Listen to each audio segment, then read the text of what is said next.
Assalamualaikum warahmatullahi wabarakatuh. Alhamdulillahi wa kafa. Wassalatu wassalamu ala rasulillah wa ala alihi wa ashabi ahli tuqa wal wafa. Subhanaka la ilma lana illa ma 'allamtana innaka antal alimul hakim. Rabbi shrah li sadri wa yassir li amri wahlul 'uqdatam min lisani yafqahu qawli. Ma ba'du. Teman-teman semuanya dimanapun Anda berada, dari Sabang sampai Merauke, khususnya para pecinta burung-burung mastran, ketemu lagi bersama saya Bang Kinara, kali ini di channel Kinara Kicau Mastran. Our hearts beat to the city streets. We began to feel the fire. We rise like tall buildings. Untuk video kali ini gak bahas Sri Gunting ya. Sebenarnya itu bahas masalah penjinaan burung. Kita guti-gutian logika kaitannya dengan masalah penjinaan, pemapanan, pokoknya bagian-bagian yang mengenai tentang sebuah kemapanan, kenyamanan pada burung yang nanti larinya juga ke masalah penjinaan. Biasa bekennya itu dijinakkan, ya. Ini mau burung MH, mau burung ombyoan, dan saya rasa ini burung apapun, teman-teman. Sebenarnya itu pemahaman dasarnya begitu-begitu saja. Dan sekali lagi sering saya sampaikan bahwasanya sebenarnya merawat burung itu gitu-gitu aja. Yang bikin ribet itu kenapa? Karena pola pikir kita saja, ya. Jadi langsung ke inti pembahasannya. Cuman tak simak kok koyoke tak tambahi mejeng sogen. Jadi ini tuh cuma dijadikan sebuah icon saja. Ini loh burung, ada burungnya, ngono lho rek ya. Dijadikan sebuah icon. Aku tak tambahi sogen, bentar. Nah, tak tambahi sogen iki rek. Nah, jadi ben sahdu ngono lho, Bro ya. Ada burungnya ya. Nah, sambil edukasi tentang masalah anu rek ya. Penjinaan burung wis pokoknya ya. Uy. Jadi gini teman-teman, mengenai masalah penjinaan burung, sebenarnya konsep dasarnya menjinakkan burung kalau kita bicara teori ya, cara ya, jangan teori lah, cara, upaya itu sebenarnya upaya semuanya itu yang namanya upaya itu luas ya. Dan boleh orang mau punya upaya model apa aja boleh, termasuk misalkan contoh terapi lapar monggo, terus dimandikan mandi malam katanya begitu monggo, apalagi dan banyak lah semuanya ya, dikasih apa, ditelati pakan seperti itu ya, ya sama aja kayak terapi lapar ya, ditelati pakan agak telat-telat ya. Sebenarnya semua cara itu tujuannya kan sama, hanya saja kalau saya pribadi berbicara penjinaan burung, saya pakai metode aman. Dan saya tidak pernah melepas logika saya dalam mengupayakan untuk merawat burung ini tadi. Dan kaitannya dengan penjinaan burung. Ini kita guti-gutian logika. Ya. Sebenarnya konsepnya gini teman-teman ya. Apakah terapi lapar itu rekomendasi? Rekomendasi atau tidak, semua tergantung bagaimana caramu berpikir. Itu aja. Karena tentu kita punya kepala, isi kepala yang berbeda-beda ya. Kalau saya pribadi gini teman-teman. Kalau mengenai terapi lapar itu angka amannya itu berapa jam kita nggak bisa memastikan, karena setiap burung ukuran perutnya, kenyangnya, laparnya beda-beda, nggak bisa sama ya. Jadi gini, kalau saya pribadi itu main aman, terapi lapar itu saya gunakan gini, ketika malam hari burung kan dominan istirahat, bahkan saya cabut. Nanti ketika pagi hari, ketika kita habis jemur burung, katakanlah perut kan lagi lapar-laparnya ya, karena dia tidak makan dari semalam ya. Dari malam misalkan jam 8, jam 9 sudah kita lepas pakannya.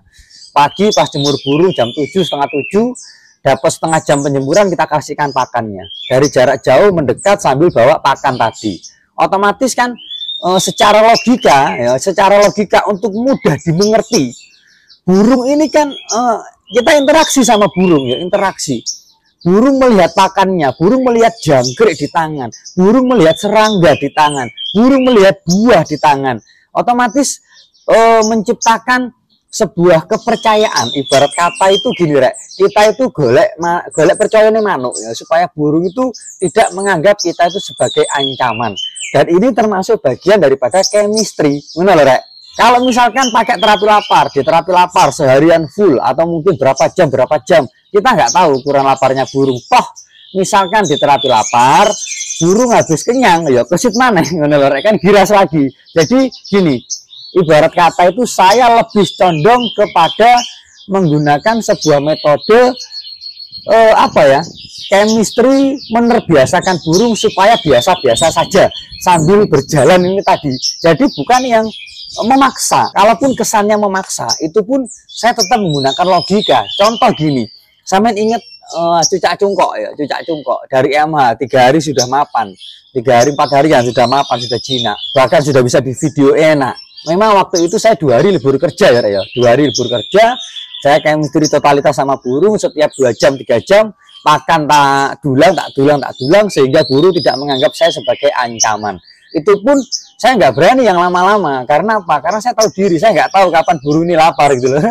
Bahkan sampai malamnya, malam pun juga saya lepas. Makanya saya lepas cuma tak sisain air minum. Lanjut paginya, pagi juga seperti itu, interaksi terus. Jadi intinya gini, saya pakai metode menerbiasakan burung dengan interaksi sama burung sedekat ini. Ibarat kata begitu ya, sedekat ini walaupun burung mungkin gelabakan. Dan salah satu rekomendasi cara dari saya itu pakai sangkar kecil sing rujine rapat. Mungkin diameter kecil aja, diameter 30 atau 35, nggak usah besar-besar. Rujine rapat. Untuk apa ruji rapat itu? Antisipasi karena burung bahan yang masih giras gelabakan itu nabrak. Congornya tuh nabrak cucuke. Nah, kalau congornya nabrak, cucuke nabrak, otomatis kan bundas. Kalau bundas itu mengurangi keindahan burung ini tadi. Ketika dia sudah mulai bunyi, bonyoknya belum sembuh, akhirnya kan kita memandang itu kayak gimana gitu loh, kayak kurang gitu kan. Makanya saya sarankan pakai sangkar kecil sing rujine rapet. Terus mengenai mandi malam, apakah mandi malam itu bisa menjinakkan burung? Sebenarnya kalau kita telaah ya, sebenarnya gini bro, saya pun misalkan memandikan malam burung MH bahan, itu karena apa? Karena saya memang nganggurnya malam. Malam itu nganggur, saya bisa chemistry interaksi sama burung. Jadi sebenarnya konteksnya gini, kalau kalian menggunakan metode mandi malam, tapi tidak interaksi, habis dimandikan, cantole burungmu ya gak jinak-jinak gitu loh bro. Sebenarnya yang perlu digarisbawahi di sini itu bukan soal mandi malamnya, tapi soal interaksi chemistry-nya. Jadi ketika kita habis memandikan burung mandi malam, burung taruh bawah, chemistry interaksi, digoda-goda ya, didulangi pakane, ya wes ibarat kata menciptakan sebuah kedekatan saja sama burung. Itu aja bro. Makanya tadi kenapa saya sampaikan, saya pakai metode chemistry interaksi itu apa tujuannya? Tujuannya ya saya mengambil jalan di mana burung itu supaya terbiasa saja ya. Bahkan penempatan itu juga pengaruh. Penempatan saya pakai penempatan yang di tempat pendek, gantungan pendek, atau tak taruh tembok di cantolan tembok yang pendek. Dan itu harus selalu lalang banyak orang. Lalu lalang anakku, istriku yang sekiranya itu rame wes gitu loh. Dengan cara itu harapan kita apa ya? Harapan kita supaya burung itu terbiasa. Terus misalkan teman-teman ada yang tanya, sampai kapan melakukan itu? Ya sampai ada hasilnya. Saya rasa kalau misalkan ada yang tanya, sampai kapan, itu adalah pertanyaan konyol. Kenapa saya katakan konyol? Yang namanya orang usaha itu tiada batasnya. Ibarat kata begini bro, tak gede lagi kamu ya, kecil saja.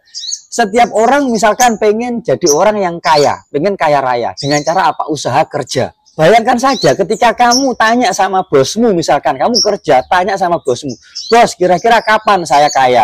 Koplak ya, koplak pedot. Yang namanya kita usaha itu ya usaha, tiada batasnya ya, tidak terhingga sampai ada hasilnya gitu loh bro. Makanya kan sering tak sampaikan berkali-kali dalam video-video saya, sebenarnya merawat burung itu gitu-gitu aja. Hanya saja yang perlu disetting pertama itu adalah cara berpikir perawatnya. Yang perlu disetting perawatnya, bukan burungnya ya. Jadi konsep pertama dunia burung, merawat burung itu perawatnya dulu yang disetting, cara berpikirnya. Jadi jangan seolah-olah burung itu disifati hanya dengan cara ini sudah pasti begini. Wah, soge kabar wong rek ya. Nggak bakal ada orang yang pusing gitu. Saya aja juga pusing kalau punya burung datnyang sama aja kita ya. Menengai ket mau nek wong ngomong menengai, bro. Loh, oi. Menengai nek wong ngonten ket mau. Ngrungokne paling ya. Dikira pengajian ini.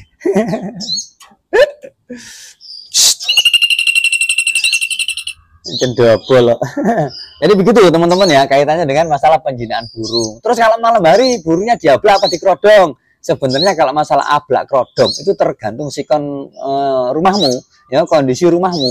Kalau di rumahmu itu memang nuansanya dingin, ya dikerodong baik. Kalau nuansanya tidak dingin, hawanya tidak dingin, ya wis ablaan baik gak masalah. Kalau saya begitu bro, lihat sikon kondisi saya.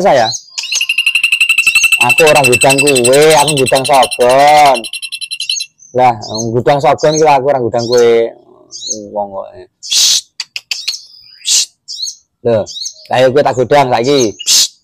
Jang. Asik, ya wis. Sekarang saatnya saya merangkum masalah konteks penjinaan ya bro ya. Tak rangkum dari praktekku. Gini bro, dari sekian cara ini tadi yang tak sampaikan ini tadi, saya merangkum, saya punya rangkuman. Gini, jadi menjinakkan burung itu tetap kita harus pakai metode chemistry interaksi, tidak bisa dilepas. Mau pakai cara apapun, mau pakai terapi lapar kayak, mau pakai mandi malam kayak, mau pakai ini kayak itu kayak, tetap interaksi chemistry harus dilakukan karena itu nggak bisa dilepas. Karena ini burung makhluk ya, bukan robot yang bisa disetting dengan begini nanti hasilnya begini. Tidak, dia punya perasaan, dia punya rasa yang dimana dia juga bisa merasakan sebuah ancaman. Oh ini manusia ini membahayakan, oh kehadiran manusia yang begini itu membahayakan, ini membahayakan, begitu membahayakan lah, sehingga burung takut gelabakan lah. Ini kan semuanya yo karena dia makhluk hidup ya, dia punya rasa seperti itu bro, wajar. Jadi tugas kita kayak misteri interaksi itu adalah mencari kepercayaan si burung ini tadi. Ngono ya, paham dari sini ya. Lantas rangkumannya seperti apa? Gini teman-teman. Jadi rangkuman cara saya menjinakkan burung itu rata-rata begini. Burung setiap hari kalau bisa misalkan jam aktif orang lagi melek, orang lagi aktivitas ya, bukan jam lagi tidur ya, tapi jam aktif. Banyak lalu lalang orang, burung taruh lantai, taruh lantai ya. Terus kalau misalkan pakai mandi malam pas cuaca panas, bukan cuaca dingin ya, cuaca panas atau cuaca standar ya, habis mandi burung taruh lantai chemistry tetap. Jadi memandikan malam itu setelah mandi itu ya tak chemistry tetepan. Jadi harapannya apa? Ketika burung ini dalam kondisi basah, dia ruang geraknya itu terbatas, dia akan terbiasa dengan kita. Walaupun nanti ujung-ujungnya ketika bulunya kering, mungkin hari pertama dia masih gelabakan, hari kedua gelabak, hari ketiga wis rodok berkurang, lama-lama ya berkurang. Daripada kamu cuma memandikan malam habis itu mbok cantol nih. Habis mandi cantol nih, tidak ada chemistry interaksi. Ya mungkin burung habis mandi dia santai, nanti ketika kering bulunya karena nggak ada interaksi sama manusia, ya dia gelabakan lagi gitu loh ya. Terus setelah itu dirasa burungnya kenyang, makannya sudah kenyang, semuanya kenyang, pakan cabut.